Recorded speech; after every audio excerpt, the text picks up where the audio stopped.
Maintenant, si tu ne plantes pas, tu ne sèmes rien. Avant l'indépendance sera égal après l'indépendance. C'est pourquoi la Bible dit, vous priez, vous ne recevez pas parce que vous priez mal. La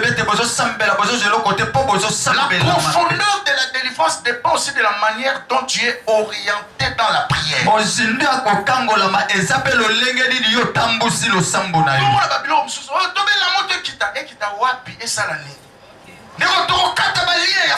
Lien à famille na domaine nini. Il y a des prières quand frère, na niveau église et lelo, surtout na mikola souka boy. Il faut des prières prophétiques. Est-ce que tout le monde soit le amen? Et tu verras des prières qu'on va faire cette semaine. C'est des prières prophétiques. Donc des prières qu'on a reçues sous l'inspiration du message. Ça c'est très important. La délivrance, c'est aussi une mutation de vie.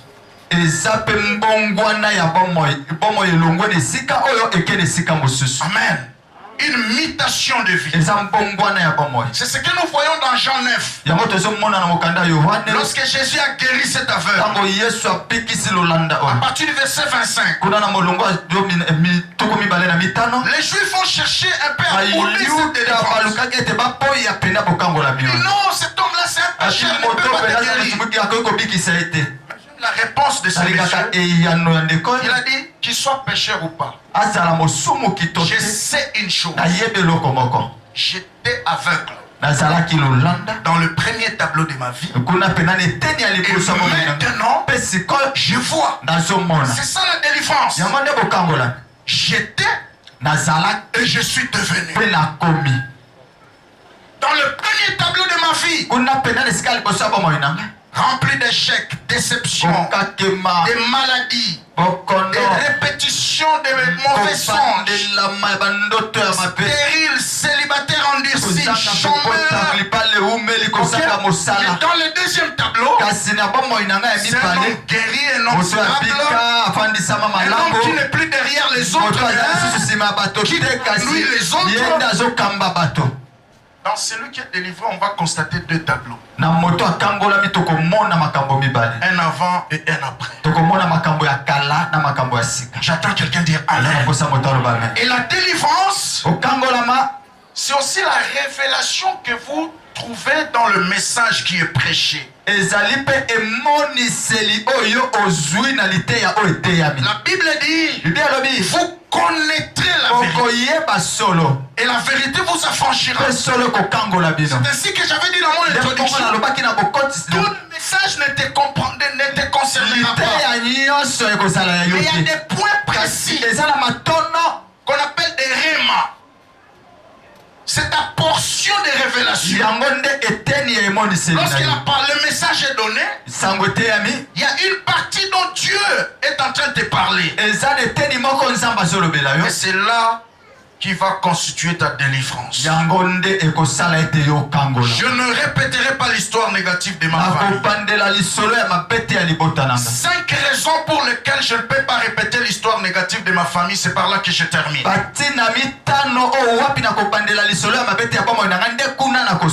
Première raison, la vie est faite de choix et de décisions. Ok? La fille que tu vois ici, elle est faite de choix et de décisions. Et nos choix et nos décisions gouvernent nos destinées. Si nous sommes ce que nous sommes devenus à cause des choix et des décisions de nos parents, mais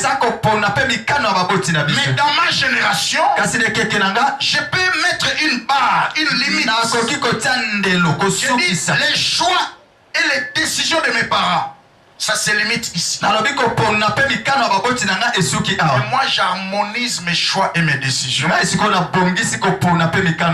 vais vivre une autre vie. J'entends quelqu'un dire Amen. Il y a un principe en mathématiques qui dit si les données sont les mêmes, les résultats seront les mêmes.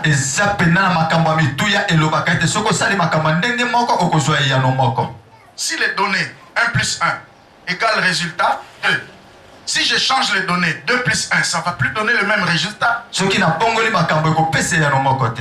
parents ont appliqué la formule 1 plus 1 et ça leur a donné le résultat 2 que nous vivons aujourd'hui.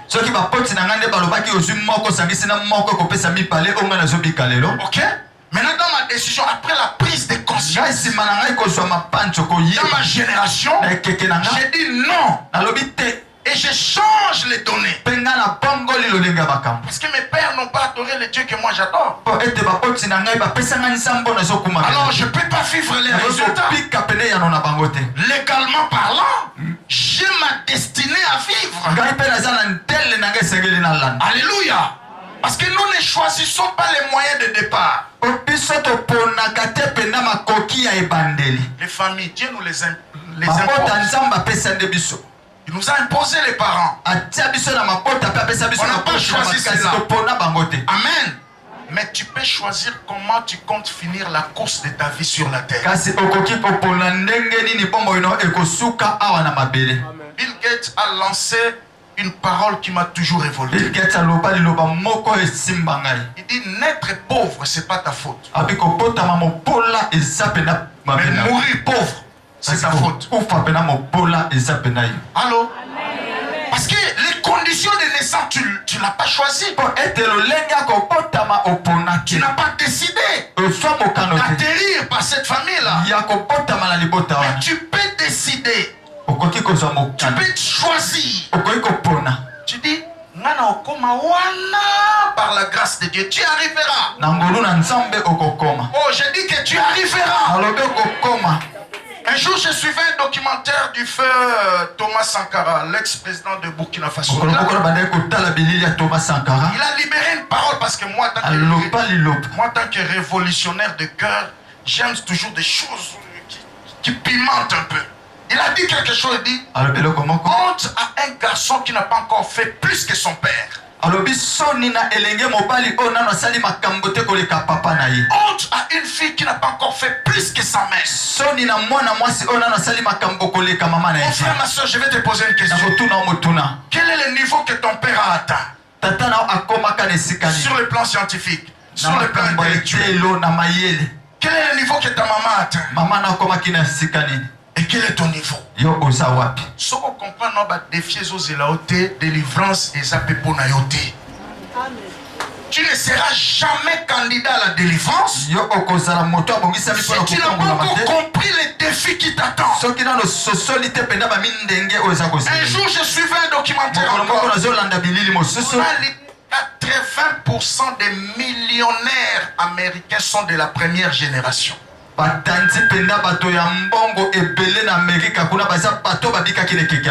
dit quoi? Mais à travailler, à cotiser mon famille. Est-ce que tout le monde a amen? C'est pas parce que tu es né dans une famille où il n'y a rien. Et cela peut être une excuse pour toi d'échouer. Non, mon frère. Tu peux harmoniser tes choix et tes décisions. Et se retrouver au sommet, c'est possible. J'attends quelqu'un dire amen. Ah, ça c'est très important. Deuxième cause, deuxième raison. Les pères n'ont pas connu le Dieu que moi j'ai connu. Amen. Mes pères là n'ont pas servi Jésus comme moi. Nos arrière-parents là, ils n'ont pas servi Jésus, ils n'ont pas craint Dieu comme moi. Je ne suis pas obligé de vivre leurs traces. J'attends quelqu'un dire amen. Et troisième raison pour laquelle je ne peux pas répéter l'histoire négative, je me suis décidé de voir ma vie comme Dieu me la voit et non comme ma famille me l'a définie.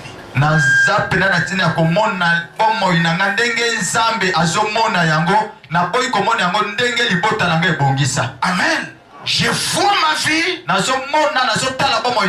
Dieu la voit et non comme ma famille me l'a tracée. Ne te laisse pas définir par ta famille, mais laisse la parole de Dieu te définir. La Bible dit dans Ésaïe 60, je vois l'obscurité couvrir Mais sur toi, la lumière de l'éternel s'élève. C'est comme ça que Dieu te voit. Dans cette famille pourrie dans la sorcellerie, cette famille pourrie dans les malédictions. Mais sur toi, il y a la lumière de Dieu. Sur toi, il y a la promesse de Dieu. Sur toi, il y a la main puissante de Dieu qui te soutient. Alors ne laisse pas les lois de la famille te définir. Au moins notre famille, mon baba bonga te, mais mutu moko ka tomboli mutu. Mais mutu amweza yo. Amen. Nous autres, la pomme à Cambote. Ne laisse pas ta famille te définir. Ton avenir est meilleur. Bientôt tu comprendras cela. Alléluia. Je suis venu te donner rendez-vous au sommet. Oui, rendez-vous au sommet. Je me suis frère mon international à Navi. Pasteur, vous avez une église na bisolo na ke Dubaï. Akabenga $100. Je ne te connais pas, mais un jour, on se rencontrera avec toi quelque part. Tu viens d'une famille mauvaise, mais ta destinée ne s'arrêtera pas par là. Amen, amen. Quatrième raison, avant de dire, il n'y a rien pour rien dans la vie. Tu ne peux pas changer ta destinée ou l'histoire négative de ta vie en restant bras croisés. Non, il n'y a rien pour rien et rien n'est gratuit sur la terre. L'ongola bocliste, on a une naïveté, on a un bolembu. Il y a comprendre grâce ma bé. On a zota les lanzambe. Pendant que zota les lanzambe, batumsu ba olukanzambe ba vie zo change. Yo zota les lanzambe, batumsu ba zo kila. On sait ba sacrifice, ba destinée zo changer. Est-ce que tout le monde solo ba amen wana? Dieu peut te pardonner. Les hommes peuvent vous pardonner. Mais l'âge ne pardonne pas. Frère, ça m'a comme sous lukanzambe apeson na ba âge. Tu n'as pas besoin d'âge. Sur Facebook. Bientôt, je vais fêter mon anniversaire. Il y a des choses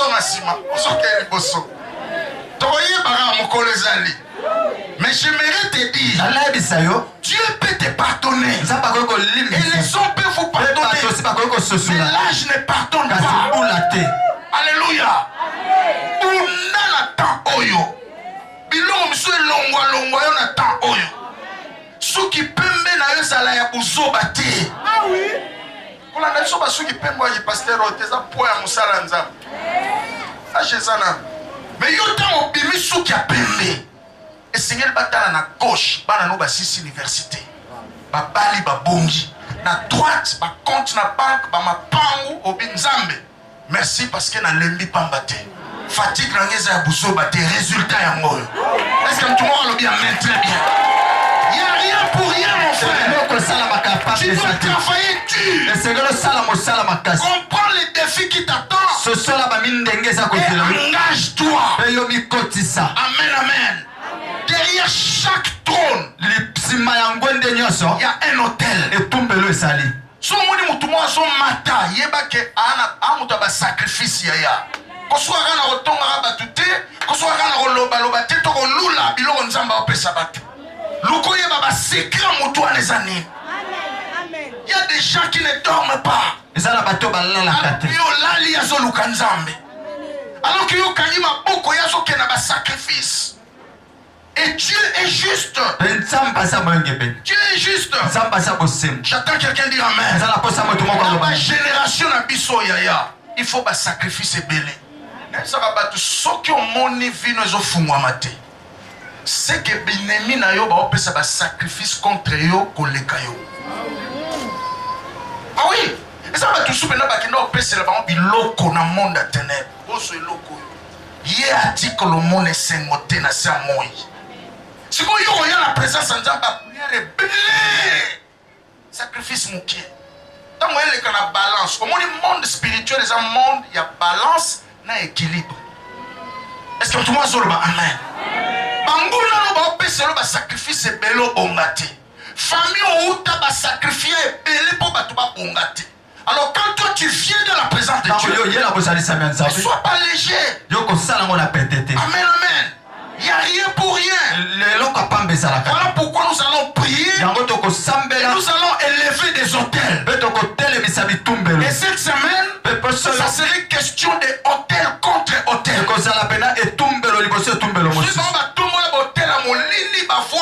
Combattre ma destinée na biso biso siko toko tombo la hôtel ya bonzambe siko mingongo ekutana. Est-ce que tu m'as dit amen? Très bien. Parce que l'hôtel c'est un intermédiaire entre une humanité et une divinité. Amen. L'humain vient sur l'hôtel. Il monte un peu avec son offrande et le divin descend, consomme l'offrande et intervient en sa faveur. L'autel c'est un point d'accès. Voilà pourquoi nos pères Abraham, Isaac, Jacob, ils ont appris à élever les autels. Abraham priait beaucoup. Il construisait aussi des autels. J'entends quelqu'un dire amen. Voilà pourquoi cette semaine, d'un côté on va beaucoup prier et de l'autre côté nous allons aussi bâtir des hôtels.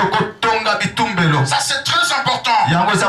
Et cinquième des choses pour terminer, cinquième raison pour laquelle je ne peux pas répéter l'histoire négative de ma famille. Je suis de la génération Jésus. Amen. Dis à ton voisin, je ne peux pas répéter l'histoire négative de ma famille parce que je suis de la génération Jésus. Amen, amen. Amen. Et dans Luc chapitre 2, quand Marie et Joseph amenaient Jésus dans les temples pour les dédicaces, Siméon a vu l'enfant. Il dit Marie, ce bébé-là que vous portez là, pour les dédicaces, il n'est pas celui que vous pensez.